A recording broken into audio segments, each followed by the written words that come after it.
नमस्ते दोस्तों। आज की इस एक्सप्लेनर में आप सभी का स्वागत है। आज हम एक बहुत ही क्लासिक और पुरानी हिंदी कहानी पर बात करने वाले हैं, मोर और आत्मस्वीकृति का रहस्य। सच कहूं तो ये सिर्फ एक कहानी नहीं है, बल्कि एक ऐसा आईना है जो हमारे इंसानी स्वभाव की एक बहुत ही आम उलझन को हमारे सामने रखता है। तो चलिए बिना किसी देरी के शुरू करते हैं और देखते हैं कि कैसे एक सिंपल सी लगने वाली कहानी हमारे जीवन के इतने गहरे रहस्य खोल सकती है। ठीक है, तो सीधा इस बहुत ही गहरे दार्शनिक सवाल पर आते हैं। सुंदरता कभी-कभी हमारे दुख का कारण क्यों बन जाती है? जरा सोचिए। हम अक्सर ऐसा मानते हैं ना कि रूप, रंग या सुंदरता हमेशा खुशियां लेकर आते हैं, लेकिन क्या सच में ऐसा है? आखिर ऐसा क्यों होता है कि जो चीज हमें सबसे ज्यादा खुशी देनी चाहिए वही अचानक से हमारे सबसे गहरे दुख की वजह बन जाती है? आज की हमारी कहानी का मुख्य पात्र हमें इसी सवाल का जवाब देगा। भाग 1, मोर की दुविधा, बारिश में खुशी।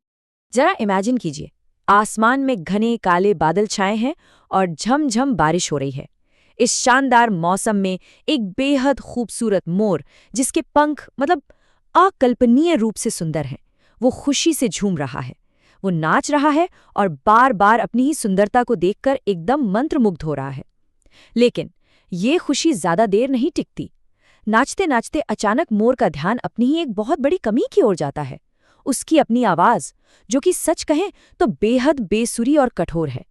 जैसे ही ये आवाज उसके कानों में पड़ती है, ये पल वाकई बहुत भावुक कर देने वाला होता है। एक ही झटके में वो सारा उत्साह, वो सारा जादू खत्म हो जाता है। जो मोर बस कुछ सेकंड पहले अपनी सुंदरता के बिल्कुल शिखर पर था, अपनी इस कठोर आवाज का एहसास होते ही गहरे दुख में डूब जाता है और उसकी आंखों से आंसू छलक पड़ते हैं। अब आते हैं भाग 2 पर, तुलना का जाल, कोयल का मधुर गीत। जब मोर अपने इसी दुख में डूबा होता है ना, तभी इस पूरी कहानी में एक नया मोड़ आता है। उसके आंसुओं और उस खामोशी के बीच अचानक से एक कोयल की बेहद मीठी और मधुर आवाज गूंज उठती है। अब आप ही सोचिए, उस मीठे गीत को सुनकर मोर पर क्या बीती होगी। उसे अपनी कमी का एहसास और भी गहराई से होने लगता है। ये सच में एक दर्दनाक क्षण है। मोर खुद से और भगवान से सवाल करने लगता है कि भाई, जब उसे इतनी शानदार शारीरिक सुंदरता दी गई तो आवाज इतनी बेसुरी क्यों बनाई गई?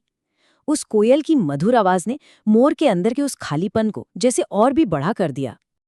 और ये जो कोट आप देख रहे हैं, ये बहुत ही शानदार तरीके से दर्शाता है कि तुलना का, यानी दूसरों से कंपैरिजन करने का ये मनोवैज्ञानिक जाल कैसे काम करता है। मोर की ये शिकायत, जो उसने अचानक वहां प्रकट हुई एक देवी के सामने रखी, हम सभी के जीवन की एक बहुत ही कड़वी सच्चाई को सामने लाती है। सच मानिए, मोर की ये लाइन सिर्फ एक पक्षी का दर्द नहीं है, बल्कि ये हमारी वो मानसिकता है जहां हम किसी और की खूबी को देखकर अपनी खूबियों को पूरी तरह भुला देते हैं और सिर्फ अपनी कमियों पर फोकस करने लगते हैं। चलिए आगे बढ़ते हैं भाग 3 की तरफ, देवी का ज्ञान, उपहारों का वितरण। अब इस स्लाइड के बारे में जो बात सबसे ज्यादा दिलचस्प है वो ये है कि यहीं पर कहानी का सबसे महत्वपूर्ण टर्निंग पॉइंट आता है। मोर की इस निराशा को दूर करने के लिए खुद देवी वहां हस्तक्षेप करती हैं। वो पूरी स्थिति को बहुत ही लॉजिकल तरीके से समझाती हैं कि कैसे इस पूरी सृष्टि में गुणों और विशेषताओं का बंटवारा किया गया है। आप इस टेबल में साफ देख सकते हैं, हर जानवर को एक बहुत ही विशिष्ट और अलग उपहार मिला है। मोर को क्या मिला? अद्वितीय सुंदरता। शेर को मिली है असीम ताकत और कोयल के हिस्से में आई है वो मीठी आवाज। मतलब कोई भी एक प्राणी ऐसा नहीं है जिसके पास सब कुछ हो। हर एक खूबी किसी ना किसी खास जीव के ही हिस्से में आई है। देवी का यह संदेश वाकई बहुत ही प्रभावशाली और इनकरेजिंग है। उन्होंने बिल्कुल साफ कर दिया कि इस दुनिया में हर किसी का एक तय हिस्सा है। हर जीव अपने आप में पूरी तरह से खास है और हर किसी को किसी न किसी खास उद्देश्य के लिए ही इस रूप में बनाया गया है। इसलिए दूसरों के पास क्या है ये देखकर तरसने या उदास होने से कोई फायदा नहीं है। इसके बजाय हमें जो मिला है ना, हमें उस दिव्य उपहार का सम्मान करना चाहिए और उसी में अपनी खुशी तलाशनी चाहिए। और इसी के साथ हम आते हैं आखिरी भाग पर, खुशी का रहस्य, विशिष्टता को अपनाना। तो यहाँ सबसे क्रूशियल पॉइंट ये है कि देवी के इस ज्ञान के बाद मोर को अपनी खुशी का असली रहस्य समझ में आ ही जाता है। पर वो इस सच्चाई तक पहुंचता कैसे है? इसके 3 अहम कदम हैं। पहला कदम, ये बात अच्छे से समझ लेना कि दूसरों के साथ तुलना करना पूरी तरह से बेकार है।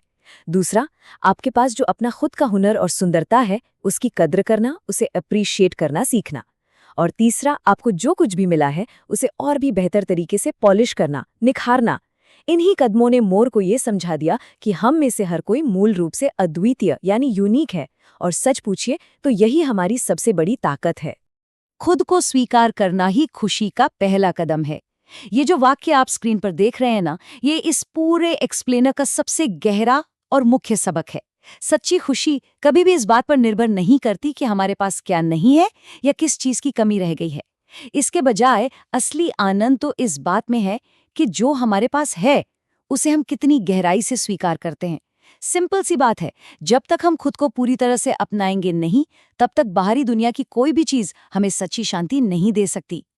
और बस इसी विचार के साथ हमारा आज का ये एक्सप्लेनर अपने समापन पर पहुंचता है। लेकिन जाने से पहले आइए इस अंतिम सवाल पर जरा गौर करें, जो इस कहानी से निकलकर हमारी असल जिंदगी पर लागू होता है।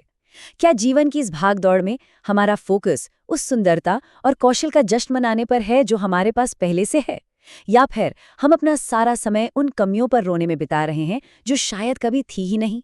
ये वाकई सोचने का विषय है। इस एक्सप्लेनर से जुड़ने के लिए बहुत बहुत धन्यवाद। उम्मीद है आत्मस्वीकृति का ये नजरिया हमेशा याद रहेगा।